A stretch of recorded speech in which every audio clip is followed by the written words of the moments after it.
Entering the final preseason game, there may not be a position with more intrigue for the Seahawks than the receiver position. Who's going to be catching on after this preseason finale with the Packers? We're going to be breaking it all down in our Blue Friday edition of Locked On Seahawks.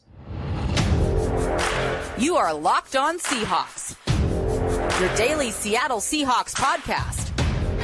Part of the Locked On Podcast Network, your team every day.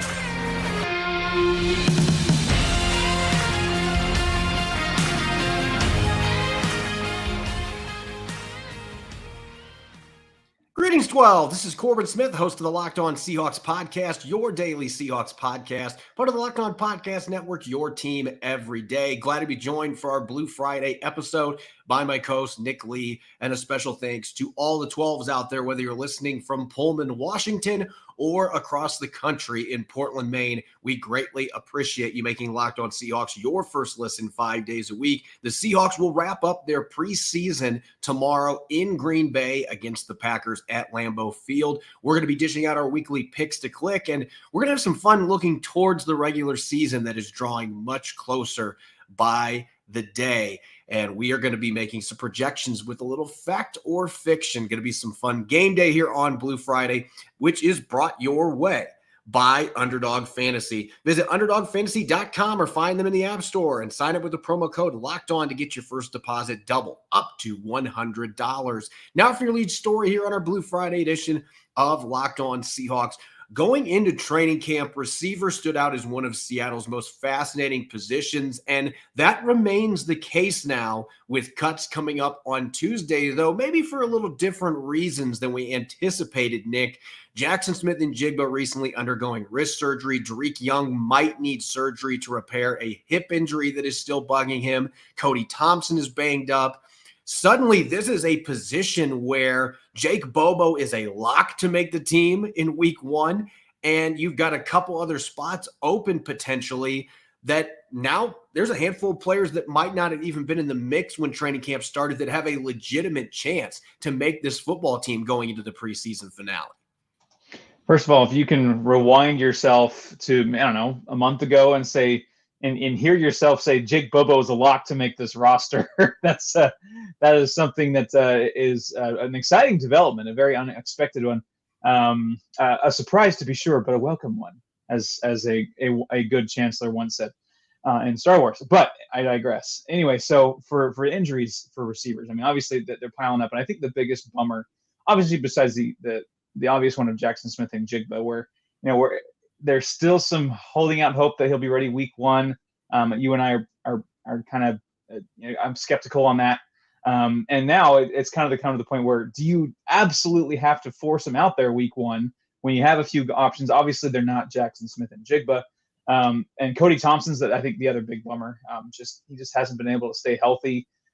He's going to be out with a shoulder injury that he suffered last week. So he's gonna miss that opportunity. And you think of guys, the one that came to my mind immediately was Easop Winston. I think that he's got a great chance here. I'm sure we'll mention him later on down the road. Cade Johnson, of course, Matt Landers, another fellow undrafted free agent rookie, as Jake Bobo is another one. Cade Johnson cleared concussion protocol and has been practicing this week after being taken to the hospital. So that's been a good development. Dareke Young also is down. Dee Eskridge is down. Even then, he's got that suspension. So yeah, there is a ton of intrigue. Maybe not the intrigue we were expecting at receiver. Below Tyler Lockett and DK Metcalf, and some of it's pretty unfortunate. But I think that Jaxon Smith-Njigba will bounce back pretty good when he returns. And but yeah, the opportunity is there for I'm going to be watching a guy like Easop Winston.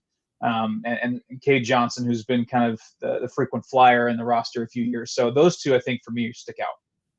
Yeah, when you're looking to replace Jaxon Smith-Njigba, you're looking for a natural slot route runner. And Cade Johnson showed late last season what he can do in that role. So I think this is a huge game for Cade Johnson just to show, hey, I'm past this concussion. If he's able to go out there, stay healthy, make a few catches, run some nice routes from the slot with the fact they already know he can play at this level, he has proven it, then I think that the door has been opened for him. Cody Thompson, as you mentioned, it's a bummer because it has been health-related stuff. I think he could have made this football team the last 2 years because of his special teams ability, his size, his soft hands, his route running, but he just can't stay healthy. That 32-yard catch he had against the Cowboys, he injured his shoulder with the hit on that play. So now he's likely not playing in this game against Green Bay, and I think that leaves him as an odd man out in this position. Because Jake Bobo, as we've mentioned, he is going to be on this football team. He has earned that spot. I've made the argument the last couple of days, and I think KJ Wright agrees with me. KJ Wright basically saying, don't play this guy. I think he needs to be in bubble wrap tomorrow. He's on your team. You need him week 1. Agreed. But you can't afford anymore. After those first handful of receivers, DK Metcalf, Tyler Lockett, Jake Bobo, I can't believe that we're saying this, but he's earned that. He has earned that distinction with what he has done. But you look at the other positions they've got here. If Dareke Young was healthy, Dareke Young is making this roster because of his upside, his special teams ability. But he's not healthy, and I think there's a really good chance, based on what I've been told, that he's going to have to go under the knife. This is an injury that's been lingering. He came back for a week. So if you aren't going to have him, and you're not going to have Eskridge, and you're not going to have Smith-Njigba, then you need guys like Cade Johnson. I think Matt Lander's now coming back healthy. He was building momentum before his quad injury, and luckily he wasn't out very long. Tomorrow was going to be a big day for him. And I'm going to throw another name out there. You mentioned Easop Winston. He scored a touchdown against the Vikings. He is very much still in this mix, coming back from his own injury that cost him the game against Dallas. But Tyjon Lindsey, the undrafted rookie out of Oregon State, what he has working for him now is the punt and kick return ability. We saw the 34-yard return he had on a punt against the Cowboys last week. He's explosive. He's a little jitterbug. He's got special teams capability. I still feel like the kick return game is an area the Seahawks are still trying to figure out who's going to be the best option there. If Lindsey can make a big play on special teams and he contributes as a receiver, that is a dark horse now that wouldn't have been viewed as a candidate to make this football team. But with all the injuries and suspensions, I think if he can prove himself on special teams, he has a very good chance to sneak onto this roster. Yeah, and if he has another kind of electric play or two against the Packers and Lambeau tomorrow, he certainly can squarely put himself in that conversation. He's explosive. I like jitterbug. I like that. As my old Chargers days, Darren Sproles kind of comes to mind a little bit. Where not the biggest of stature, but when he gets the football in his hands, electric things happen. And a guy like that can be really valuable for your football team. Matt Landers is another one that we maybe have not forgotten about, but certainly with that injury, had a big opportunity missed last week. And if he comes and bounce back with that, the length and the winning the 50-50 balls, if he has a couple deep, one or two big plays downfield against the Packers, he can probably put himself back in the mix. Certainly with the lack of depth and the lack of health really at receiver, any of these guys had a great game against the Packers, you're at least in the conversation. Yeah, and I'm glad you point that out, because there's one other name that I want to mention, and this is another name going into camp. I didn't think we'd be talking about at this stage, but the injuries and suspensions have created this situation. John Hall blocked a punt last week and also almost made a remarkable one-handed catch. And you hate the word almost in this case, because if he would have reeled it in, that would have been a big play. But he is a big athletic receiver that is showing some ability on special teams too. And as you mentioned, this door is open now for all these guys to be on the roster in week 1. So if John Hall goes out and has a big game, makes several catches and contributes on special teams, don't rule out John Hall. I would still say that he's a long shot, but at this point, all these guys need to be considered, just because it seems like nobody can stay healthy long enough to be able to maintain momentum. And there's a lot of talent in this room. So it is fascinating. It's intriguing going into this last game, how this receiving depth chart is going to play out. I think you and I would agree with the injuries that really the 3 locks right now, Metcalf, Lockett, and Bobo. And then after that, there's a few favorites like Cade Johnson, but he's got to show that he's recovered from that concussion, able to go out and produce. And you got some young guys that are going to be gunning for a position on this roster on offense and special teams. And so that might be the biggest thing to watch tomorrow in terms of competitions battling for final roster spots, with a lot of drama playing out at the receiver position. Coming up next, we're going to shift gears towards the regular season with a Blue Friday game day. We are going to be playing a little fact or fiction, looking at a number of topics and deciding whether it's going to be fact when the season ends or it's going to be fiction. We always have fun with this game. We're going to get to that here in a moment on our Blue Friday edition of Locked On Seahawks, which is brought your way by Harry's. Being a bald guy, I'm always shaving my head to make sure I don't look like Dr. Phil. No matter why you shave, Harry's has you covered for the best shave of your life at a price you'll love. From the legendary high-quality razors to skin products like exfoliating face wash and hydrating lotion, Harry's gives you a premium shave without the premium price tag. Get better quality and a better price than other razors when you get Harry's delivered right to your door. I recently got the starter set, which is a great $13 value for just $3 at harrys.com/NFL. It includes a 5-blade German engineered razor, weighted handle, foaming shave gel, and a travel cover. For me going on the road, that's a big deal. You can schedule delivery for refills as low as $2, half what you pay for other blades. It's shaving magic. Harry's has the highest customer satisfaction in the shaving industry, and they're still offering a no-risk trial. Don't like your shave? No worries. It's on them. Get your best shave ever this summer with Harry's razors and skincare products. Get a $13 starter set for just $3 at harrys.com/NFL. That's harrys.com/NFL for a $3 starter set. You're listening to the Blue Friday edition of Locked On Seahawks. I'm your host, Corbin Smith. Glad to be joined for today's show by my co-host, Nick Lee, and a special thanks to all the 12s, as always, for making Locked On Seahawks your first listen 5 days a week. We greatly appreciate it. For our everydayers out there, make sure you are tuning in this weekend. We'll have post-game shows coming up, and on Monday, our final Monday musings of the preseason, and then we'll go into cut season, regular season. The real fun is soon going to be beginning, but make sure you are listening in. You won't want to miss the upcoming episodes as we break down the preseason finale in Green Bay. It's time for a game day here on Blue Friday, Nick. Some fact or fiction, and we always enjoy doing this going into the regular season, looking at a number of scenarios that could potentially play out and deciding whether it's going to be fact or fiction, some prediction-based answers coming your way with, of course, a hint of analysis thrown in there as well. So, Nick, let's get to our first one here, fact or fiction. Evan Brown will play well enough to earn a multi-year contract at the end of the season. Well, that's kind of an interesting question because you could technically, things could break to where he earns a multi-year contract for perhaps guard, that kind of thing. But I like what I saw from him against the Cowboys, sealing off some runs nicely. Pass blocking is so-so. I know it's early, but I truly think that the Seahawks view this year as a gap year for Oluwatimi, and at center at least. And that does not mean that Evan Brown has to be completely out of the picture either by the end of this year. I think Evan Brown will probably play the majority of this year, if not all this year, at center, as long as he's healthy and playing to what we've seen so far. But I truly think this is still a gap year. I still think that this is going to be Oluwatimi's job to lose in 2024. Again, that doesn't mean Evan Brown can't be brought back, maybe at a 1-year deal, as a guard, depth piece. So I'm going to go fiction here. I'm going to go fiction, not because, I think he's going to suck. I just think that that's truly the plan, is Oluwatimi is going to be the starting center in 2024, and Evan Brown can maybe be filling in another place, another role perhaps, but as a multi-year, contract and extension, perhaps, I think that's fiction, but it's not completely out of the question.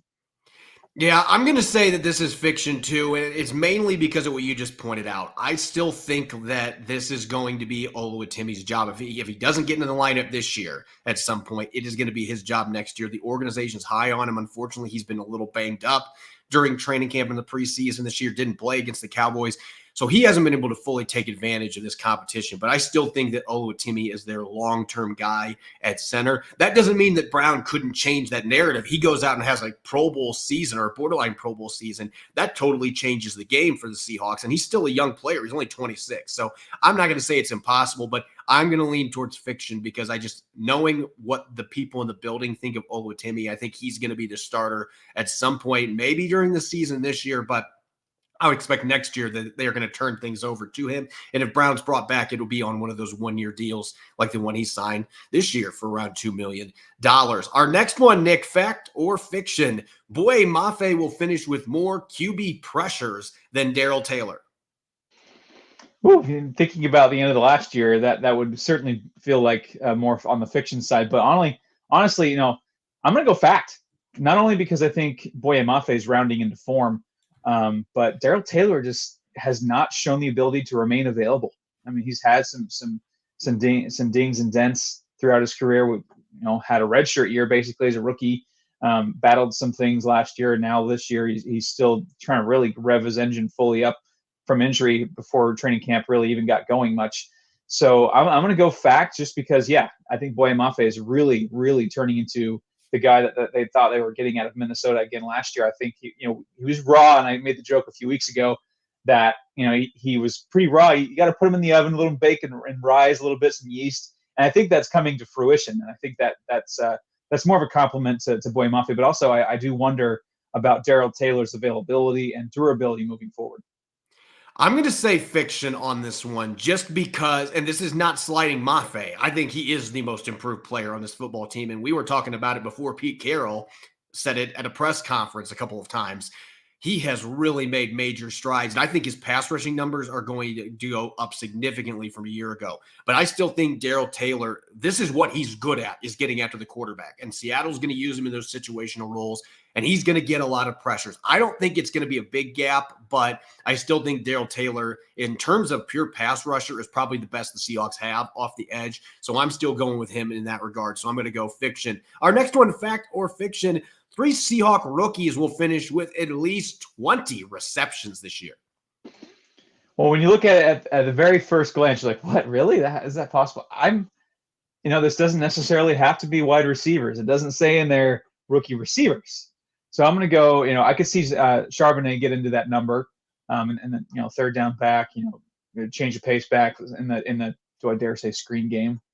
But they could utilize him in those ways. Jaxon Smith-Njigba should pass that easily by Halloween, as long as he heals up okay. And really, I think it comes down to does Jake Bobo play enough to get to 20 receptions? I can see a scenario like this where Jaxon Smith-Njigba does miss maybe 2 or 3 games, and Jake Bobo takes full advantage, maybe racks up, a dozen receptions in that time. And now he's more than halfway there with a long season to go. And maybe he stays on the roster and kind of chips away at that with a few here or there once Jaxon Smith-Njigba comes back. So I'm going to go fact. And that includes Zach Charbonnet there at the running back out of the backfield. Ken Walker, I think, had 27 receptions last year, so it's absolutely possible. Just depends on some of the usage. But I'm going to go fact. I could see this happening, especially as we discussed some of the lack of health on the receiver side. I'm going to go fiction, but not for the reason that many of our listeners are going to be thinking. I think Jake Bobo is going to get 20 catches fairly quickly in the season. And I know that's crazy to say, but if Jaxon Smith-Njigba is not out there, and you mentioned it earlier, maybe they'll prove me wrong. Maybe he'll heal much faster, but this is not an injury that I think he's going to be back in week 1 or even week 2. I think he's going to miss at least a couple of games. And Bobo is a big slot. Geno Smith, I think, is going to target him quite a bit. He's going to get a lot of opportunities early in the season. The reason I'm saying fiction is I don't think Charbonnet is going to get quite enough opportunities to catch the ball as the second running back. Kenny McIntosh isn't going to be playing enough to be in that mix either. So I think it's going to be very close, but I actually am going to say Smith-Njigba and Bobo are the 2 guys that get to 20-plus receptions, and I just think Charbonnet comes up a little bit short. So I'm going to go fiction on that one. Next one, fact or fiction: Jordan Brooks and Devin Bush will each play less than 75% of Seattle's defensive snaps. Well, you were talking about it the other day with, where does Devin Bush fit into this when Jordan Brooks now is healthy and Devin Bush playing well in the preseason with Bobby Wagner, of course. Is there space for 3 linebackers? And I think you were talking about how no. In fact, that might be the opposite. It might go 1 linebacker with Bobby Wagner and more of multiple safeties, multiple or extra corners, extra safeties. It's just how the NFL is now. You're not going to see this 3-3 stack kind of defense with 3 off-ball linebackers. That's just not exactly what it's built for these days. So I'm going to go fiction. Or was it less? I'll go fact. Yeah. Was it less than? Yeah, less than. Let's play less than. I'll go fact. I think that is going to be true. I was like, he is completely going against everything he just argued. No, I'm going to go fact. I think they do play less than. It's not going to be by much. I think they do play a significant amount still, especially Jordan Brooks, obviously, Pro Bowl level linebacker. But with the addition of Bobby Wagner, or the return of Bobby Wagner, and some of the schemes, that might be tough to get. Yeah, I'm going to go fact. This is going to surprise people. But again, if you've been watching our show the last couple of days, we've talked about some of the scheme stuff. And I just don't think there's going to be a lot of snaps where 2 linebackers are on the field. at least compared to prior seasons. And I still believe Bobby Wagner, number 54, they gave him the green dot for a reason. He is going to be on the field. So if they're in one linebacker formations, if they're in nickel and dime sets where only one off-ball linebacker is on the field, it is going to be number 54. So that by default is going to mean that Jordan Brooks and Devin Bush are on the sideline. So I think they're going to find ways, creative ways to get those guys some snaps, especially Jordan Brooks. But this is going to be tricky. It's going to be different territory for both these guys who have played a lot of snaps the past few years. I just have a feeling they're not going to play as much. Next one here, Nick, fact or fiction, Abraham Lucas will have a better sophomore season than Charles Cross. I'm not going to lie. I'm starting to watch Charles Cross a little more carefully and maybe a bit more critically. When you're the 9th overall pick and the second tackle taken in the whole draft, there are certain expectations and Pro Bowl expectations. And I'm just not seeing it right now. Had an up and down showing against the Cowboys. He had only 10 pass blocking snaps and did allow a sack. So that's not a great percentage. Abe Lucas might be the more balanced of the two, which is weird to say, a year later. You'd think it would be flip-flop. We were wondering about the balance and skills that Abe Lucas had coming out of the offense that he ran. But right, he's grading out better than Cross right now. I could see a scenario where we see a better jump from Abe Lucas year 2. I'm not going to say Charles Cross is going to be some disaster, liability at left tackle.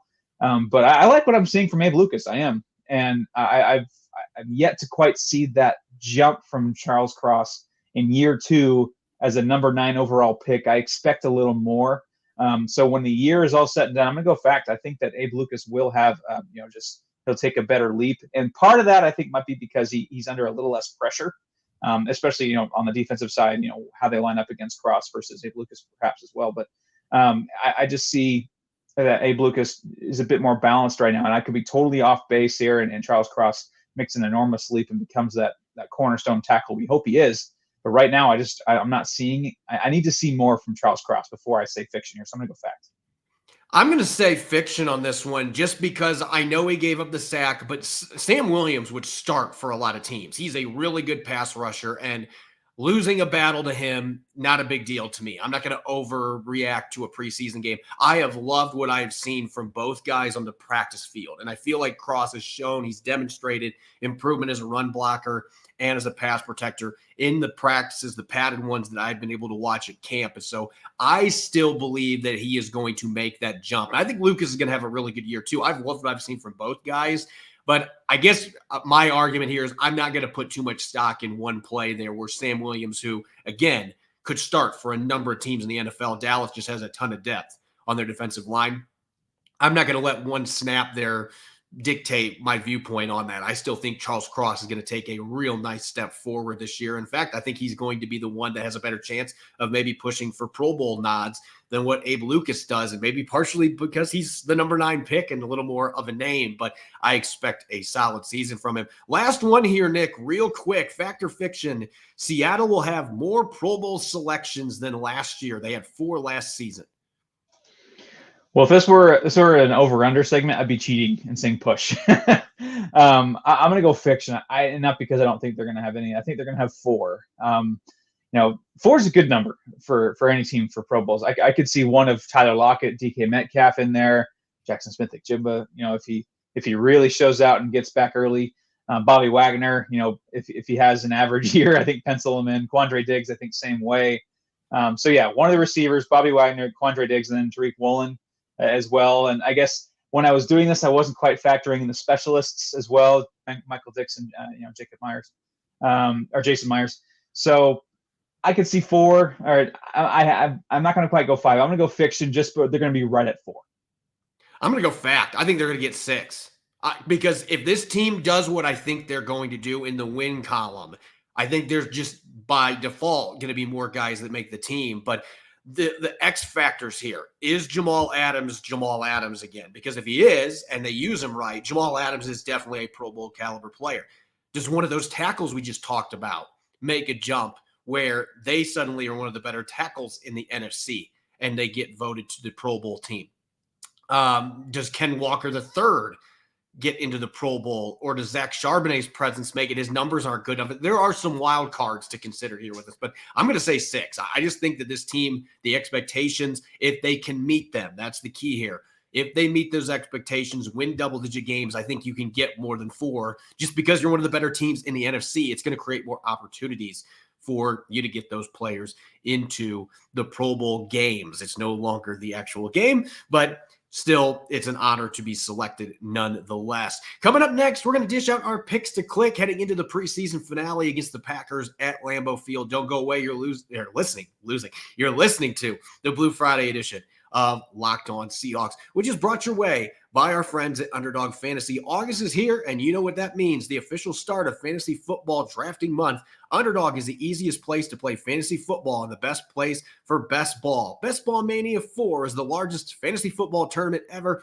and you can also invite your fans to a private draft in order to bring in new users. Get championship ready for your home league by drafting from Best Ball on Underdog Fantasy. All you do is one live snake draft, no waivers, no trades. Underdog sets your best lineup every week. I love it because I forget to set my lineups. They do it for me. Try it out with Underdog's Best Ball Mania tournament, the largest fantasy football contest of all time. It's back and even bigger. $15 million of total prizes up for grabs, including an absurd $3 million going to the winner. Last year, the winner drafted their team in July, so don't wait around. Visit UnderdogFantasy.com or find them in the App Store and sign up with the promo code Locked On to get your first deposit doubled up to $100. That's Underdog Fantasy promo code Locked On. You're listening to the Blue Friday edition of Locked On Seahawks. I'm your host, Corbin Smith. Glad to be joined for today's show by Nick Lee. And a special thanks to all the 12s, as always, for making Locked On Seahawks your first listen 5 days a week. We greatly appreciate it. Coming up, we will have tomorrow after the game. At some point, we will be having a post-game show. It may come out on Sunday due to the scheduling this weekend, but make sure you're listening in. We'll have our game balls, 3 up, 3 down, and the key storylines coming out of Green Bay. Let's get to our picks to click, Nick. Going to the Green Bay, Titletown, USA. Seahawks on the road for the first time this season, and kind of a weird road game to have in the preseason, traveling to Green Bay, but that's how the Seahawks will close things out in exhibition season. Pete Carroll has talked about the emphasis they're going to have on this being a road game, making sure that the newcomers understand how road games function, how their travel functions. All those little details are important to Pete Carroll. But going into this game, there's going to be a lot of second, third, fourth string guys that are going to be playing pretty much the entire game. I don't anticipate Seattle's going to play very many starters, if any. Green Bay, on the other hand, is going to be playing quite a few of their starters. So looking at this matchup from an offensive perspective, who's the player that you have as your pick to click that you think is going to have a big game tomorrow? Yeah, if you're tuning in tomorrow hoping to see, DK Metcalf, Tyler Lockett, Noah Fant, all these guys, might want to go watch Notre Dame Navy because this is might not be for you. But anyway, for picks to click on offense, we talked about this already with the receivers. Easop Winston Jr., I just like him. I like that his fit here. The pride of Wazoo, kind of local product a little bit, 970 yards and 11 touchdowns is last year under Mike Leach, the late, great Mike Leach at Wazoo in 2019. 4.4, 240. You like what he could do in the slot. There's some special teams possibly potential as well. Caught a touchdown against the Vikings. He's shown he can fill that slot, void. So I want to see what he can do, especially where he gets a bit more of the show, especially, if Jake Bobo really doesn't play, which I agree with you. I think that Jake Bobo should be wrapped in bubble wrap and shipped off to Seattle, for September 10th. But I think he's going to get an opportunity. And a lot of these guys are going to get massive opportunities. And I think Easop Winston, with some NFL experience already, he's not a rookie. So I think that'll play in his favor with some of the fits that he can provide. So I'm going to go Easop Winston for my pick to click on offense. Yeah, I'm going to go with a player that maybe hasn't gotten a lot of attention during training camp in the preseason. I don't envision him being in the mix to make the roster, but this last preseason game, I don't care if it was when they had 4 of them or now when they have 3. You always have your Jazz Ferguson and Troymaine Pope type players that just come up with big games in exhibition season, even though they're not going to be making the roster. And I think Griffin Hebert, the tight end from Louisiana Tech, this is going to be the game that he is going to be that player. And the reason that I believe this, if you've watched practice, Holton Ahlers loves throwing to this kid when the third string offense is out there. They have frequently worked together. And I just feel like we're not going to be seeing Parkinson much, if at all. We're not going to see Fanton Disley probably. So this is a great opportunity for those secondary tight ends to put some good tape out there for other teams. And Hebert's a great athlete. He's a former receiver converted to tight end. He's had a few issues with drops. He did make a really nice play in special teams against the Vikings, recovering that muffed punt. But I think he's going to have a really good game catching the football. In fact, I think he's going to get a touchdown from Ehlers. It'll be the second time that they've hooked up in the end zone this preseason. So Hebert is my selection. And there's going to be some guys that have a chance to make this team that will have good games. But a lot of times these last preseason games, it's kind of those guys at the bottom of the roster. Somebody emerges and has a big game. I think Griffin Hebert is going to be that guy. Maybe he turns that into a practice squad spot, especially with Tyler Mabry being banged up. Now let's go to the defensive side of the ball, where I feel like there's a ton of candidates with a number of positions that still have bottom of the roster spots that appear to be open heading towards cuts. Yeah, and you described the situation for this guy perfectly. Patrick O'Connell. Give me a guy from Montana who's a tackling machine, 8 tackles against the Cowboys, flying towards the line of scrimmage. Seems to be learning pretty fast, leads all of the linebackers and snaps taken this preseason. Not saying he's going to, be a lock for the roster or anything like that, but I think he's going to give all the coaches a good run and all the fellow linebackers a good run for their money. And he's got some competition with experience, with John Radigan, BBK out there, that they have the experience factor too. But I just have liked watching number 57 on the field. He's flying around, he's making tackles. I'm definitely going to keep my eye on number 57 tomorrow, especially just because with the volume he should get. I think he really should get, pile up more tackles. So I think you're going to hear his name quite often during the broadcast once again. And the other thing that the Seahawks have not done with him yet, really, that he did in Montana, the ability to rush a little bit off the edge. He had a lot of sacks at Montana. I don't know if they plan to do that with him, but there is some versatility to his game that you're not going to get from John Radigan or Ben Burkervin. And so he is one that's fascinating. In fact, he was one of my couple candidates that I was looking at for my pick to click. I'm going to go with a guy that got drafted, though, because I've been saying it throughout training camp in the preseason. Jarek Reed II is a player that I was so excited about when they drafted him because his film in New Mexico is really good. He was a clean tackler, ton of pass breakups.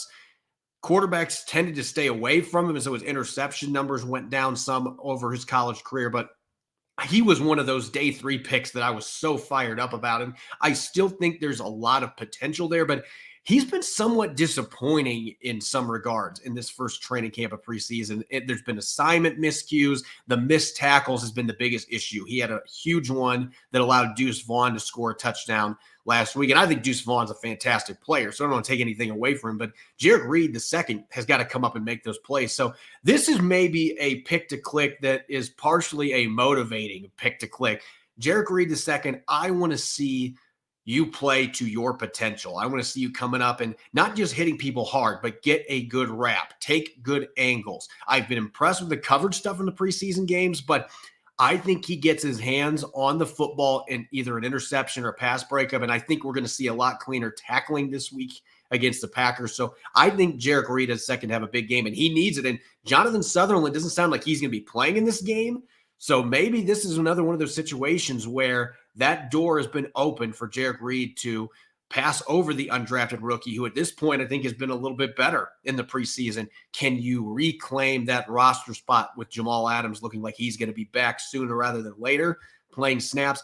There might only be one spot for those two players. Can Jarek Reed make a statement? And I'm projecting that he's going to have a very strong game at Lambeau Field and maybe solidify his standing, making this football team as the one draft pick they've got right now that I think might be on the fence a little bit with the emergence of Jonathan Sutherland. As always, you can follow me on Twitter at Corbin Smith NFL. You can follow Nick at NickLead51. Subscribe and follow Locked On Seahawks on YouTube and wherever you listen to your podcast to ensure you don't miss a single episode.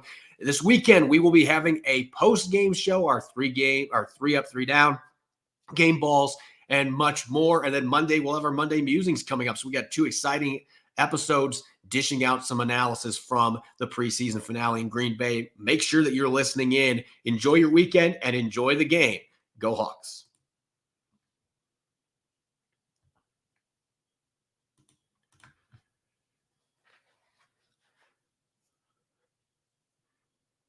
Whew.